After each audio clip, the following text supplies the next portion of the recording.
Ninja, OJ over here from PlayerEssence, and welcome to the PE Nintendo Switch and Gaming News video. It's already been a really busy Monday, 2 videos already uploaded, so please make sure you check out my page, see all the latest videos, also hit that bell notification just so you can know when I post my videos. So with that out of the way, let's go ahead and get right into the news. So Koji Igarashi are making Bloostained Ritual of the Night for the fans, making more games, and Bloodstained's female lead. So this was actually from a Gamasutra interview with Bloostained Ritual of the Night producer Koji Igarashi. So I'm not going to go over the full thing. Make sure you check out the link in the description below if you want to see the full interview. But we're going to start off with this question right here from Gamasutra, where they say, are you hoping to make the perfect vision of this kind of game and move on to something else? Or do you want to keep working on Igavanias as long as people want them? Just to let you guys know, Igavania is a mix between Castlevania, the traditional Castlevania, and Metroid. So they kind of put that together, Igavania, Metroidvania, that's what they're talking about here. Now, here's Koji Igarashi's answer.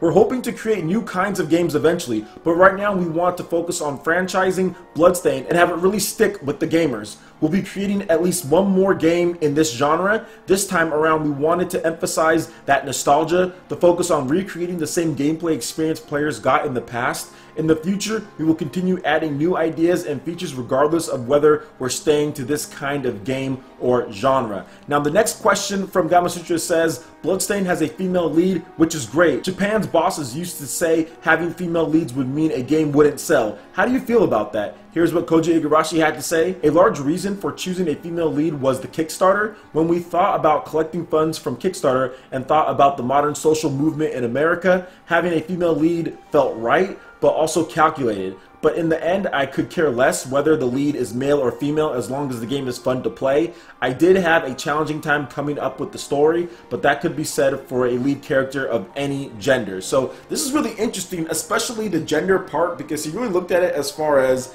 I wouldn't say SJWs, but basically the type of outcry that we see from some people out there that say, oh, well, we need more female leads, we need more diversity in gaming, and all of that stuff like that. And I'm always down for that type of stuff. Personally, me, my own just personal opinion, I rather play with the female lead character just because I rather play with the female lead character. I like female lead characters. I like Bayonetta. So when I saw that she was a female and she did look really cool, I was like, great. But to be honest, I really don't care too much. As long as the game is fun, just like he's saying here, then I'm going to have fun with the game. So whether the character is male or whether the character is female, it doesn't really matter. But having an option or having a female character is cool. I always pick like the female character in Mass Effect. I'd go through and play with FemShep. I'm playing with the female character in Mass Effect Andromeda, and that's fine. I mean, there's nothing wrong with it, but I think overall most people feel that they don't really care. They just want a great game. They don't care what gender the main character is, but there are some people who are really stiff and uptight about stuff like that and get all crazy if it's not like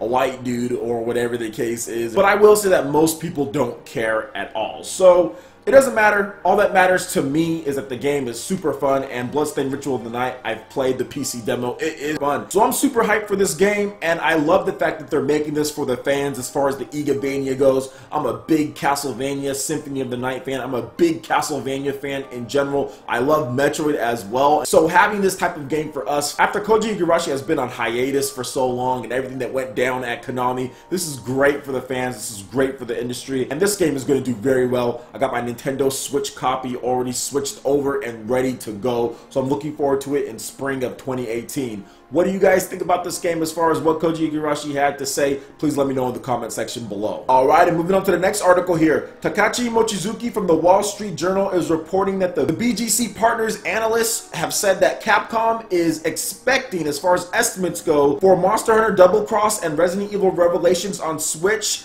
to be around 300,000 to 500,000 copies each. So this comes after Ultra Street Fighter 2 on the Nintendo Switch sold over 450,000 copies, with over 100,000 in Japan and 350,000 in America, and it's still continuing to sell, by the way. So Capcom does have these estimates here, and it's interesting because I look at these estimates for a port, or for both of them being ports, and I'm like, yeah, 300,000 copies to 500,000, somewhere in that range seems completely fine and normal. That doesn't seem like it's anything crazy considering how popular the Nintendo Switch is, considering what's going on with the system, how feverish people are trying to get the system. I don't see why 300,000 copies at the low end would be a crazy estimate, but it seems like some people are saying, oh my gosh, that's awfully high. Capcom is crazy. Monster Hunter World is coming out. There's no way they're going to hit 300,000 copies. And I'm looking at that like, no, 300,000 copies seems very viable, especially since Street Fighter 2, which is an old game, right, ported over. People have played Street Fighter 2 a million times. That game sold over 450,000 copies, and like I said, continues to sell. Monster Hunter and Resident Evil are far more popular than Street Fighter, so I don't see how that is some type of crazy estimate. I think they're going to hit that estimate even at the low end for both of those games. I can understand why some people are saying from the other end, people are saying, oh, well, look at the Amazon and the COMG charts. Monster Hunter isn't above 100K, or it's right at 100K, but that's just pre-orders. That's because Nintendo Switch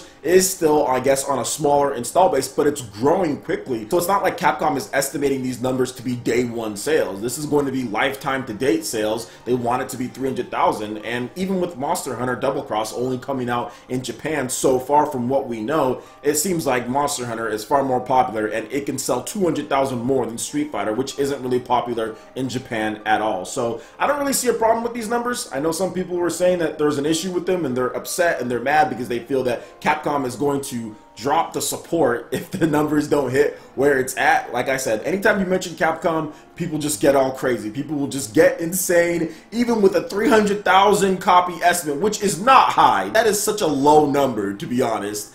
Even with the 300,000 copy estimate, people are still getting crazy. So let me know what you guys think about these numbers here. I think it's fairly tame. Obviously, 500,000 on the high end, that would be nice. I don't think either game, as far as Resident Evil Revelations or Monster Hunter Double Cross, will hit that number. I think Revelations 2 could potentially hit that number, or maybe that's even what they're counting here, because he just said Revelations on the Switch. So I'm thinking it's the double pack. That's what I'm thinking, that both of them combined, they're hoping for at least 300,000 copies between Revelations 1 and Revelations 2, because they are coming in the double pack, or you can buy them individually. So in my opinion, that doesn't seem anything too crazy. I've looked at video game sales numbers and I see ports all the time sell 300,000 copies or 400,000 copies or whatever the case is. So these two franchises are more popular than Street Fighter. That hit 450,000 copies, so this doesn't seem anything crazy to me. So let me know what you guys think about these estimates in the comment section below. Alright, and moving on to the last article here. Apparently, Final Fantasy 15 is coming to the PC. Recently, Square Enix announced a new Luminous engine enhanced with NVIDIA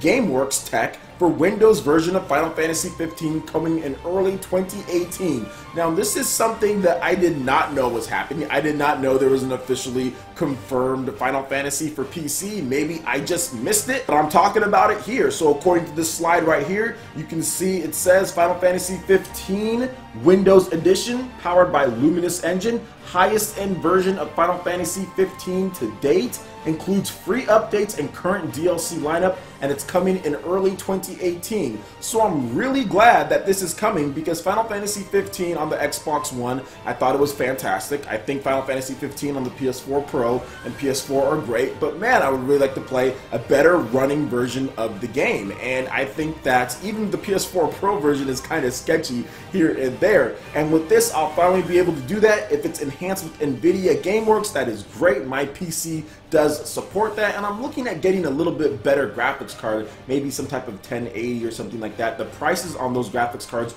are going down like drastically, so I'm pretty sure that I'm going to get a better graphics card for my PC. Although my 960 works pretty well, and I'm pretty sure I'll be able to run it in 60 frames per second, like at 1080p. I'm actually really happy about this, because I have not bought any of the DLC for Final Fantasy 15 at all. I still need to go back and do a lot of different stuff. I still need to do a second run, so I'm pretty sure I'm going to pick up this Windows version of the game, especially since it's enhanced with NVIDIA GameWorks, and I love my NVIDIA PC. And I've been looking to get into PC gaming more, so titles like this are definitely going to help. So what do you guys think about this Final Fantasy 15 Windows Edition? Will you be picking it up on your PC? Let me know in the comment section below. Alright guys, that wraps it up for this video here. Go ahead and check out the links in the description below. We've got Facebook, we've got Twitter. Go ahead and give us a like and a follow on our social media. Really helps us spread the content of PlayerEssence across the interwebs in addition to YouTube. Also, make sure you check out our Patreon page, pledge any tier, and be entered to win some awesome prizes each month. In addition to that, we have Discord voice chat and $10 prize eShop tournaments for Mario Kart 8 Deluxe, Splatoon 2, and more. So support PE Live and PE Arena right here on PlayerEssence.